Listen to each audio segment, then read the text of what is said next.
Isang mapagpalang araw po ang bati ko sa lahat ng abuti ng tinig na ito. Sumainyo nawang pagpapala ng Diyos Ama sa pangalan ni Jesucristo, ang bugtong na anak ng Diyos, ang manunubos ng salibutan. Amen. Ang paksa kong pag-usapan ngayon ay ang kalendar. Pinamagatan ito sa English na Calendar Talks, Hebrew, Gregorian, International Standard or ISO 8601. Ito yung mga ginagamit ngayon, bagamat ang Israel ay meron silang sariling kalendar, ito yung nagbabatay pa rin sila sa Gregorian calendar. At ang Gregorian calendar, ito yung calendar na ang first day of a week is Sunday. At ang International Standard Calendar or ang ISO 8601, ang calendar na ang first day of a week is Monday. O kaya, inanap ko sa internet kung anong mga bansa ba ang gumagamit nitong mga kalendar na ito. Ito sinerch ko sa internet.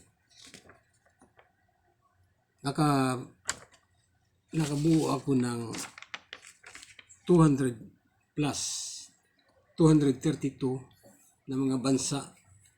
Iba't iba ang kanilang gamit. Merong gumagamit ng Gregorian calendar, Sunday ang first day of the week. May gumagamit ng International Standard, ang Monday ang first day of the week. Ngunit dito sa observance of holidays ay magkaiba. Mayroon nag-observe ng Saturday and Sunday ang holiday, may Friday and Saturday, at may Sunday, may Friday and may Thursday. Iba-iba ang kanilang ginagamit na holiday. Ito ang nabuo ko, kabilaan. Nagtototal ito ng 232 countries. Dati, noong nakarang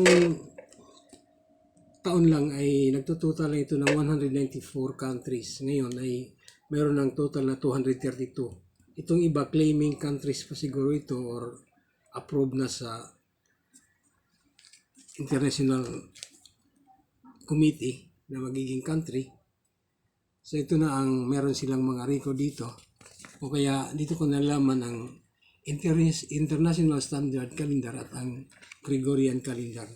Ang Gregorian Calendar, ito yung calendar na kasalukuyang ginagamit ngayon at ang ginagamit dati bago ang Gregorian Calendar ay ang Julian Calendar.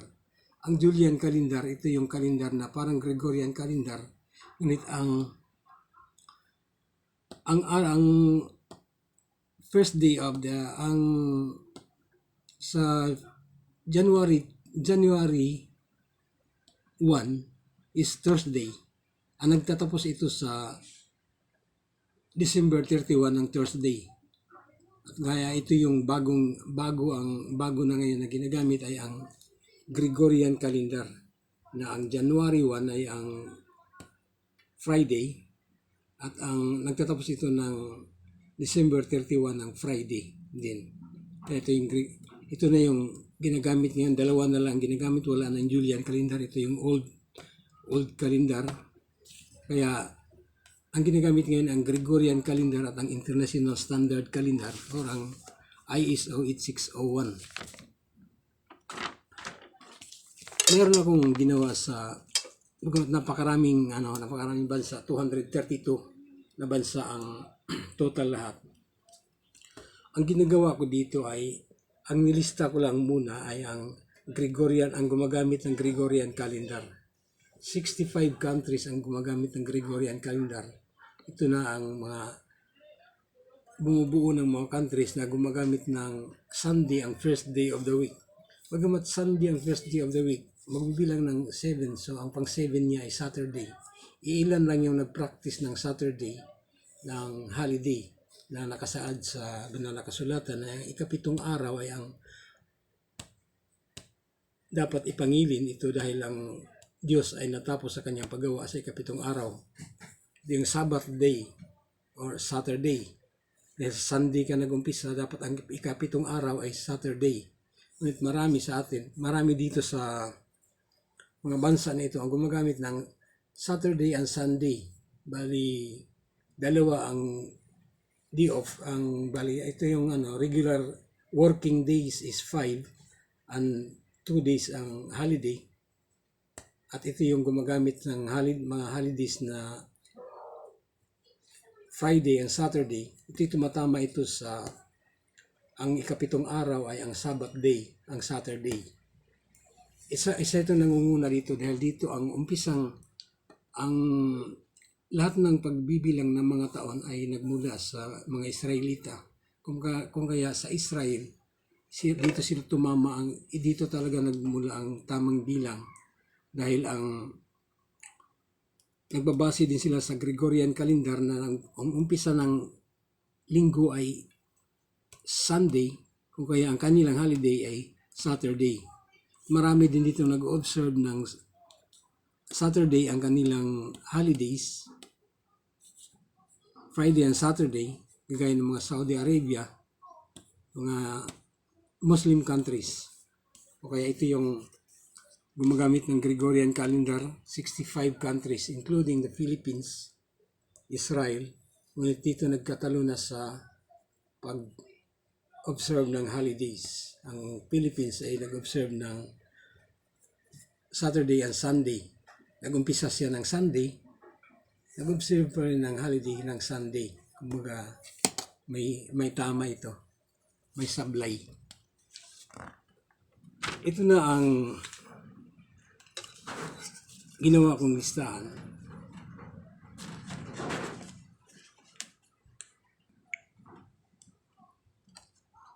Sa 167 countries using the international standard, Monday ang first day of the week. 65 countries ang Gregorian calendar. Ang Sunday ang first day of the week. Sunday ang first day of the week dito sa Gregorian calendar. Ito naman ang sa international calendar na Monday ang unang araw. So ang kanilang holiday ay Saturday and Sunday, 162 countries. Unang araw, ang International Standard Calendar ay ang Monday ang unang araw sa linggo. Monday, at magtatapos ito ng Sunday. So 1 week, 7 araw. Ito ang gumagamit naman ng Saturday and Sunday, 162 countries, including United Kingdom, Australia, at marami pang iba. Ang gumagamit ng Saturday, ang kanilang holiday, ay ang Nepal. Isang bansa lang gumagamit ng Saturday. Ang gumagamit ng Sunday ay ang Hong Kong. Dahil nag-umpisa siya ng Monday, ang ikapitong araw ay Sunday. Tumatama siya sa panuntunan ng Diyos na ikapitong araw na ang araw na dapat ipahinga, Sunday. Ang Friday and Saturday ay ang Iraq. Monday siya nag-umpisa, ang isang linggo. Friday and Saturday, tumatama pa rin siya sa Saturday. Dapat Sunday, pag Monday ang umpisa, dapat Sunday ang holiday. Ay kapitong araw. Ang Saturdays, ang Iraq ay Saturday, Friday and Saturday. At ang Iran at Djibouti, ito yung gumagamit ng Friday. Isang araw lang, Friday. Hindi, nasa pang 5 araw pa lang nag-holiday na sila, wala pa sa Sabbath day. At lahat-lahat ito ay 167 countries gumagamit dito sa itong International Standard Calendar. At ang gumagamit sa Gregorian calendar, ang Sunday ang first day of the week, Sunday to Saturday. Ang gumagamit ng Saturday and Sunday na holiday ay ang 42 countries, including the Philippines, USA, Canada, Japan, at marami pang iba. Ang gumagamit ng Saturday ang holiday ay ang Sri Lanka. Isang araw lang ang kanilang holiday. At gumagamit din ng isang araw lang na holiday na Sunday ay ang Panama, India, Equatorial Guinea, ito gumagamit ng Sunday ang holiday nila, ang regular holiday, at ang Friday ang Saturday. Kumbaga ang isang linggo ay 2 araw ang papahinga, 5 araw lang paggawa. Ang nag-practice dito ay ang Israel, ang nangunguna Israel, KSA, Egypt, Jordan, Syria. Mas marami ang Muslim countries nagpa-practice ng Friday and Saturday. Sumusunod sila sa Sabbath day na sa panuntunan ng Diyos. Israel ang nangunguna din sa kanila, ang nakasulat ang mga banal na kasulatan na ang ikapitong araw ay dapat ipangilin. Sabi sa mga banal na kasulatan, baga ang Israel ang una dito. At ang nag-holiday ng Friday ay ang Somalia. Nag-umpisa siya ng Sunday, dapat Saturday, pang-6 na araw pa lang ay nag-holiday na siya ng Friday. At ang kabuuan nito ay meron pang Thursday and Friday, Afghanistan. Nag-umpisa siya ng Sunday, nag-holiday siya ng Thursday and Friday, Pakistan, isang bansa lang. At ang Brunei, nag-umpisa ng Sunday, nag-holiday siya ng Sunday din, pang 8 araw. So ang unang araw, ginawa niyang holiday din. Brunei, parang Philippines, ngunit isang araw lang ang kanilang holiday, 6 na araw na paggawa. Bumubuo ito ng 65 countries. O kaya ito yung tinitingnan ko yung kalendaryo ng mga Hebreo. Dahil sa ang mga banal na kasulatan ay nakaugat dito sa mga Hebreo, dahil ang Hebreo ang yung unang wika na winika ni Adan. Dahil sa Genesis chapter 11 verse 1, ang sabi doon, isa pa ang wika at ang tao noon ay si Eber. Kung kaya doon sa Genesis chapter 10 verse 21, ang sabi doon sa si Shem at ang kapatid na matandang si Japhet, o ang kapatid ng matanda ni Japhet ay ang pinagmulan ng mga lahi ni Eber, mga Hebreo.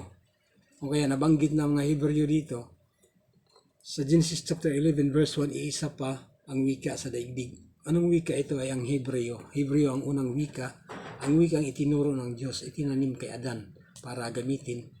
Ngunit nagkalabo-labo sila nung sila'y pagkatapos ng baha at ayaw na nilang magkahiwalay at gumawa sila ng tore, at ang kanilang panuntunan ay gagawa sila ng tore para hindi na sila magkawatak-watak. Taliwas ito sa panuntunan ng Diyos na sa umpisa pa lang, Genesis chapter 1 verse 28. Pinagpala sila ng Diyos at sabi, punuin nyo ang sanlibutan ng kanyang mga supling. Ngunit ang kanilang panuntunan ay gumawa sila ng tore upang huwag na sila magkawatak-watak, taliwas sa panuntunan ng Diyos. Kung kaya sila ay pinangalat ng Diyos at hindi na magkaintindihan, ginulo ang kanilang wika. Dito na nahati ang tao sa daigdig sa panahon ni Eber. Kung kaya ang unang wika ay ang Hebreo. Sa kasalukuyan, meron pa rin gumagamit ng Hebreo ang mga Israelita, bagamat hindi na lahat, ngunit sa kanila pa rin dahil ang mga banal na kasulatan ay nag-uugat sa kanila. Kung kaya tinitingnan ko ang kanilang mga pagbibilang sa mga kalendar. Ang kalendar ng Hebreo, gumagamit din sila ng Gregorian calendar, tulad ng sinabi ko nung ito sa nauna. Gumagamit silang Gregorian calendar at ang unang kalendar nila ay ang Abib or Nisan, kalahati ng Marso at kalahati ng Abril. Ito siya, ang Nisan, kalahati ng Marso at kalahati ng Abril. Ito yung forma nila para makuha ang kalahati. At ang pangalawang buwan sa kanila ay ang Sif or Iyar. Ito kalahati ng Abril hanggang kalahati ng Mayo. Ito naman pangalawang buwan ay Iyar, kalahati ng Abril hanggang sa kalahatian ng Mayo. Ang pangatlo ay ang Sivan, kalahati ng Mayo hanggang sa kalahati ng Hunyo. Ito naman sa kalahati ng Mayo hanggang sa kalahati ng Hunyo, ang Sivan. At ang pang-apat ay ang Tammuz. Ang Tammuz ay ang dito sa kalahati ng Hunyo hanggang sa kalahati ng Hulyo. At ang pang-5 ay ang Av. Ang Av ay sa kalahatian ng Hulyo hanggang sa kalahatian ng Agosto. Kalahatian ng Hulyo, kalahatian ng Agosto, ito yung Av. At ang ika-6 na buwan sa kanilang kalendaryo at ang Ilul. Ang Ilul ay kalahati ng Agosto hanggang kalahati ng September.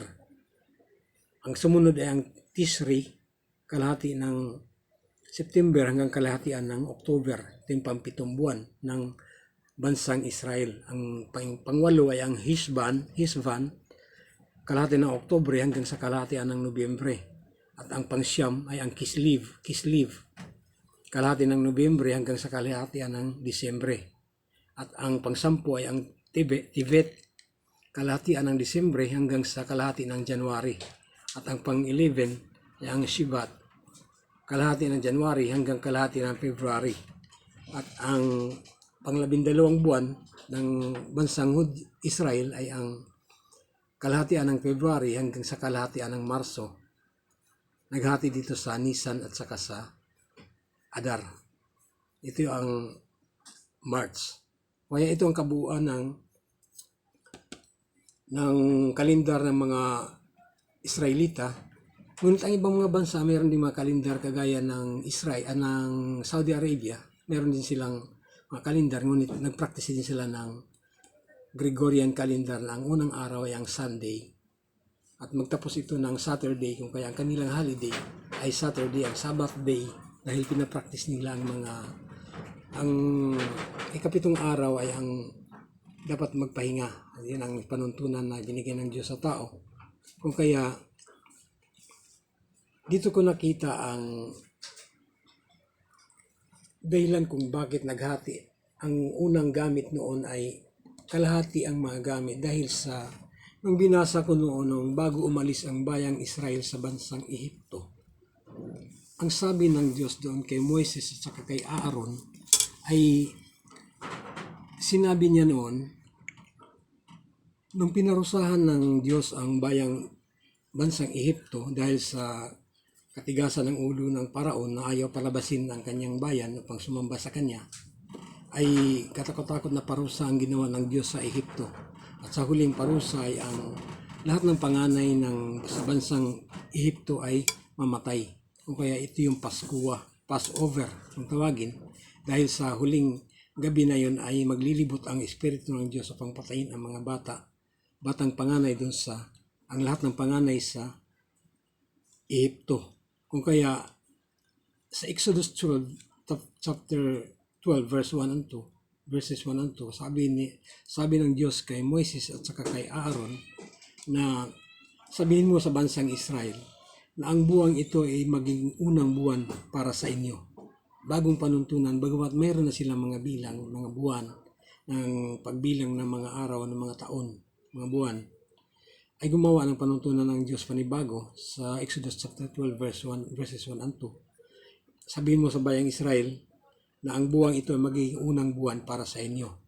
At sinundan ito ni-refer ito sa Bilang chapter 33 verse 3 na umalis ang bayang Israel sa Rameses noong ika-15 ng unang buwan. Kung kaya 15 kalahati. Dito na sinasagot kung bakit ganito ang bilang ng mga taon, ng mga buwan sa Israelita. At saka sa standard na, bagamat ginagamit nila ang standard na Gregorian calendar, ay meron silang, magkaiba ito sa buwan, sa mga pagbilang ng kanilang mga buwan. Kung kaya ito na ang figure ng kanilang pagbilang. Ito'y naayon naman na babatay sa Exodus chapter 12 verses 1 and 2 na ang buwang iyon magiging unang buwan para sa kanila. Ang buwan ng Nisan ay magiging unang buwan para sa kanila at ito ay tumatama dun sa pang-15, pang-30 at pang-15 ng March papuntang April, ngunit sila iaalis sa Ehipto ang buwang Nisan. Sa kanilang kalendar, buwang Nisan ng ika-15 ng unang buwan. Kaya ito na ang panuntunan ng ginawa ng Diyos para sa kanila na ika-15 ng unang buwan ay umalis sila sa bansang Ehipto. At ito ay 80 years old si Moises, 2,601 years mula nang likhain ng Diyos ang tao. Ito ay 1499 BC. Dahil sa paano ba nakuha ang 1499 BC? Kung wala pa itong BC, ito'y magtutotal pa rin ng 1499 dahil ang BC, makukuha mo lang ang BC form kung mayroon ka ng bilang mula umpisa hanggang sa kabuuan dun sa 180. Ngunit wala pa ito. Kung kaya, ang 1499, ito yung, dahil sinubukan kung mayroon na akong bilang, 4,100, at pag kanilang pag-alis ay 2,601, ang natitira ay 1499. Ito na yung 1499. Ang 4,100 minus 2,601 is 1499 years. Years lang muna ito. Ngunit sa given, lahat ng given sa banal na kasulatan, Exodus chapter 12 verse 40 to 41 hanggang 1 King chapter 6 verse 1 ay 480 years mula nang umalis ang bayang Israel sa bansang Ehipto. Mula rito sa pag-alis nila sa Ehipto sa Exodus chapter 12 verse 1 and 2 na gumawa ng pantunan ang Diyos, at sa Exodus chapter 12 verse 40 to 41, huling araw ng ika-430 years ay umalis sila sa bayang Ehipto. Ito ay 480 years hanggang dito sa 1 King chapter 6 verse 1. Ito ay pang-4 na taon at pangalawang buwan ni Haring Solomon. Kung kaya given na ito, pwede nating direkta na ng bilang 480. At mula naman sa 1 King chapter 6 verse 2 hanggang naman sa dito sa Jeremiah chapter 27 verse 1 to 22. Ang sabi doon na unang taon ng paghari ni Sidekias. Sa unang taon ng paghari ni Sidekias. Si Sidekias ay naghari pa ng 11 years bago bumagsak ang Jerusalem sa mga kamay ni Haring Nabucodonosor. Ngunit, kung yun ang bibilangin ay medyo malabo pa, marami pang kasulatan ang kulang doon para mabuo ang quiz na yun. Dito muna ako titigil sa Jeremiah chapter 27 verse 1 to 22. Ang first year ni King Sidekias mula ng 1 King chapter 6 verse 2. Binasa ko mga banal na kasulatan at nagbase ako dito sa Kingdom of Judah sa Jerusalem dahil pag pinaghalo-halo mo ang dalawang kingdom of Israel and Jerusalem and Judah ay magkalabo-labo dahil sa kanilang bilang ng taon na may mga kalahati o kaya may mas minabuti kong dito muna sa Huda dahil ang sequence of time bagamat tumalon ito dahil dito sa mga hukom, labo-labo ng kanilang ang sequence of time, hindi na makuha kung ay ang generation sequence. Ang sequence of time is given ang 480. Okay na, given na yan. Pagdating naman dito sa 1 King chapter 6 verse 2, kailangan nang magbasa hanggang sa dito sa 1 King, 2 King, magbasa. Nandito nakasulat lahat, kung kaya hanggang sa paghari ni King Sidekias ng first year ni King Sidekias, ito'y nagtutotal ng 419 years. Ito'y may bilang na ako dito. Ito ay may generation sequence maliban doon sa kay Atalia na anak ni Akab sa kabilang karian ng Israel. Ngunit ito mabibilang 6 years lang naman doon ang napahalo. Ang lahat ay generation sequence na sa mga lahi ni Solomon hanggang kay Sidekias at yung mga anak ni David. Kay Solomon, kay Sidekias. Kung kaya kay Atalia na 6 years, magbibilang doon dahil sequence of time ang ating pagbabasihan dito para makuha na simula pa ng pag-alis nila sa Ehipto. Ang sequence of time na ang pinagbabasihan, kung kaya meron tayong 419 na kabuuan mula ng 36 years ni Solomon dahil si Solomon ay naghari ng 40 years at ang 4 years ay nabilang na sa 480 years. Bilang na rito ang 4 years dahil sa 480 years, ang 4th year and 2nd month ni Solomon. At ang the rest of years of Solomon to the Kingdom of Jerusalem is 36 years. Kung kaya ang 36 years dito na nabibilang sa sa 1 King chapter 6 verse 2 hanggang Jeremiah chapter 27 verse 1 to 22. At ang simula sa Jeremiah chapter 27 verses 1 to 22 hanggang sa Lucas chapter 2 verse 1 to 7, ito naman ay ang 600 years. Ngunit sa kasaysayan dito, noong pagbagsak ng Jerusalem, napakarami ang dapat isaalang-alang sa bilangan dahil nung panahon kailangan isalang-alang ang panahon ni Jeremias. Si Jeremias ay nag-umpisang magpropesiya noong 13th year ni Haring Hosias. At ang aklat ni Daniel, dahil si Daniel ay nadala sa Babylonia noong 3rd year ni Haring Joachim. Matapos mamatay si Haring Hosias, pinalitan siya ni Wakas. 3 months lang si Wakas, o kaya hindi mabibilang kay Wakas. At ipinalit si Joachim. Ngunit sa 3rd year ni Joachim ay binihag naman sila Daniel at dinala sa Babylonia ni Haring Nabucodonosor. Ito yung nakasulat, pati si Haring Joachim ngunit pinalaya ito at kalaon ay naghimagsik din. Nakaabot pa siya ng 11 years at pinalitan siya ng kanyang anak na si Joaquin.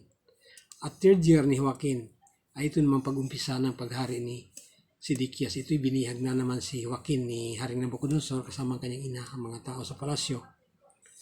At iniwan na hari sa Jerusalem ay si Natanyas at pinalitan niyang pangalan na Sidikias.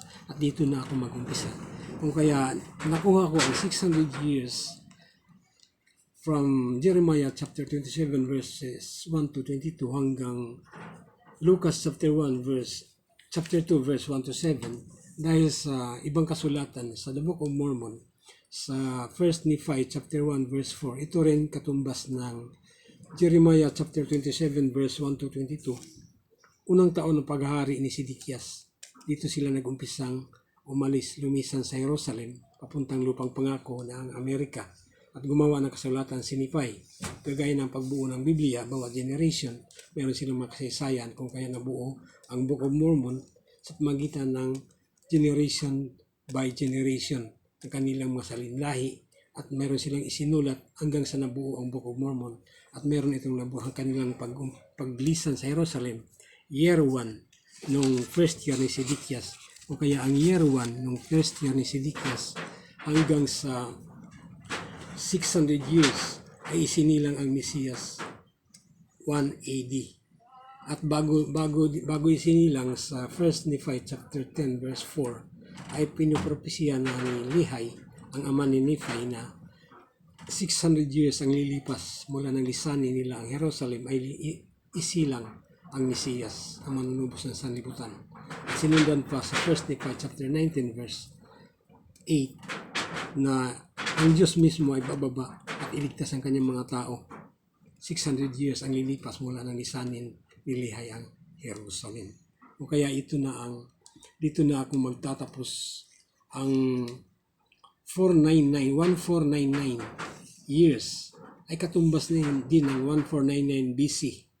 Dahil sa ang 1499 mula ng lisanin nila ang Ehipto hanggang sa pagsilang ng Mesiyas ay 1499 years. So to convert into BC, baliktad natin dito sa 1499 is BC down the line sa pagbibilang. Minus lang ng minus 480 minus 419 minus 600 equals 1 AD. Kung kaya ito na pagbibilang. At ito rin yung relevance sa may ginawa na akong bilang sa from 6th day to 1 AD. Ang total ito ng 4,100 years. At ang kanilang pag-alis sa bansang Ehipto ay 2,601 years. Ang 4,100 years minus 2,600 years ay 1499 years. Ito rin yung year na BC. Ito rin yung total ng pag-alis nila sa Ehipto. Kung bibilangin ang 480 years na given sa Exodus chapter 12 verse 40 to 41 hanggang 1 King chapter 6 verse 1, 480 years. Sinundan ng 419, sinundan ng 600 ng isilang ang Mesiyas. Dito na ako magtatapos at ipinamamanhi ko po sa inyong basahin ang mga banal na kasulatan, ang Malakay chapter 3 verse 1. Dito tayo, verses 8 to 12. Dito tayo hinahamon ng Diyos na magbigay ng ikapo, ang ikasampung bahagi kung anumang meron tayo. Dito tayo hinahamon ng Diyos na ang sabi niya doon, subukan niyong gawin ito kung hindi ko bubuksan ang durungawan ng langit. Ang pagpapala ng Diyos ay darating sa tao. Kung magbigay tayo ng ikapo, ang kasaganaan ay darating dahil ito ay babalik at babalik 100 folds ang sabi ng Diyos dito. Sumayin lahat ang pagpapala ng Diyos Ama sa pangalan ni Jesucristo, ang bugtong na anak ng Diyos, ang manunubos sa sanlibutan. Amen at amen.